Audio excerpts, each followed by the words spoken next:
গতি ও বাউন্সারে প্রতিপক্ষের নাভিশ্বাস তুলছেন নাহিদ রানা। দুর্দান্ত বোলিংয়ে আন্তর্জাতিক ক্রিকেটে হয়ে উঠেছেন নতুন গতির তারকা। নাহিদের সঙ্গে প্রতিপক্ষকে গুড়িয়ে দেওয়ার কাজটা করছেন তাসকিন আহমেদ, শরীফুল ইসলাম, হাসান মাহমুদরা। বাংলাদেশের এমন পেস বোলিং লাইন আপ নিয়ে বেশ সতর্ক অস্ট্রেলিয়া। তবে প্যাট কামিন্স, জশ হ্যাজেলউড ও মিচেল স্টার্কদের নিয়ে গড়া অস্ট্রেলিয়ার পেস বোলিং লাইন আপকে এগিয়ে রাখছেন অ্যান্ড্রু ম্যাকডোনাল্ড। সবশেষ কয়েক বছরে ধারাবাহিকভাবে উন্নতি করেছেন বাংলাদেশের পেসাররা। দেশের মাটিতে স্পোর্টিং উইকেট বানিয়ে পেসারদের সেরা পারফরম্যান্সও বের করে আনছে তারা। গতিময় বোলিংয়ে তারকা হয়ে উঠছেন নাহিদ। পাকিস্তান, নিউজিল্যান্ড ও অস্ট্রেলিয়ার বিপক্ষে আগুনে বোলিংয়ে জয়ের নায়ক হয়েছেন তিনি। নাহিদের পাশাপাশি তাসকিন, শরীফুলরাও পারফরম্যান্সে আলো ছড়িয়েছেন। বাংলাদেশের পেসাররা গত কয়েক বছরে কতটা ভালো করেছেন সেটা পরিসংখ্যান দেখলেই বোঝা যায়। টেস্টে 2024 সালের মার্চ থেকে এখনো পর্যন্ত 140 কিলোমিটারের বেশি গতিতে বোলিং করেছেন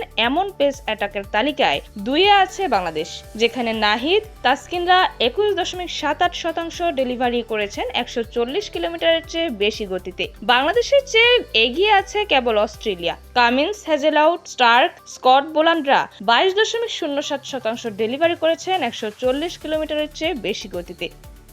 আগামী আগস্টে হতে যাওয়া 2 টেস্টের সিরিজে দুই দলের পেসারদের মধ্যে যে গতির লড়াই হবে সেটা বলার অপেক্ষা রাখে না। বাংলাদেশকে নিয়ে সতর্ক থাকার পাশাপাশি নিজেদের ঠিকঠাক প্রস্তুতি সারতে চায় অস্ট্রেলিয়া। এই প্রসঙ্গে ম্যাকডোনাল্ড বলেন, এখন আপনি যদি টেস্ট ক্রিকেটের দিকে তাকান তাহলে ওদের তাসকিন, রানা এবং শরীফুল আছে। এমনকি এদের বাইরেও ওদের যথেষ্ট ব্যাকআপ আছে যারা কিনা খুব ভালো বোলার। ওদের এমন একটা পেস বোলিং আক্রমণ আছে যারা কিনা অস্ট্রেলিয়ার মাটিতে বেশ কার্যকর হয়ে উঠতে পারে। অস্ট্রেলিয়ার প্রধান কোচ আরো যোগ করেন, আমাদের নিজেদের প্রস্তুতিটা খুব ভালোভাবে সারতে হবে। আমি জানি এটা ভিন্ন একটা ফরম্যাট, তবে ওদের বোলাররা কেমন করছে সেটা পরখ করে দেখে নেওয়ার জন্য টি-20 সিরিজটা আমাদের জন্য দারুণ একটা সুযোগ ছিল।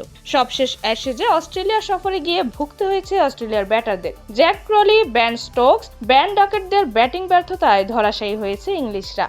এর আগে বোর্ডার গাভাস্কার ট্রফিতে ব্যাটিং এর সুবিধা করতে পারেননি বিরাট কোহলি, রোহিত শর্মা, শুভমান গিলের মতো ব্যাটাররা। সফরকারী দেশে গিয়ে ব্যাটারদের জন্য রান তোলা যে চ্যালেঞ্জিং সেটাই মনে করিয়ে দিয়েছেন ম্যাকডোনাল্ড। অস্ট্রেলিয়ার প্রধান কোচ মনে করেন ব্যাটারদের পারফরম্যান্সের উপরেই সিরিজের জয় পরাজয় নির্ধারণ হবে। ম্যাকডোনাল্ড বলেন, যে কোনো সফরকারী দলের জন্যই রান তোলা সবসময় একটা বড় চ্যালেঞ্জ।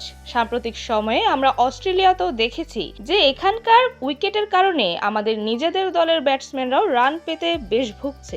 আমাদের পেস বোলিং আক্রমণ কিন্তু বেশ কার্যকর। তাই আপনি যদি এমনটা ভাবেন যে তাদের বোলিং আক্রমণ ভালো, তাহলে বলবো আমাদেরটা তাদের চেয়েও কিছুটা বেশি ভালো। তবে সিরিজের জয় পরাজয়টা শেষ পর্যন্ত ব্যাটারদের রান তোলার উপর নির্ভর করবে।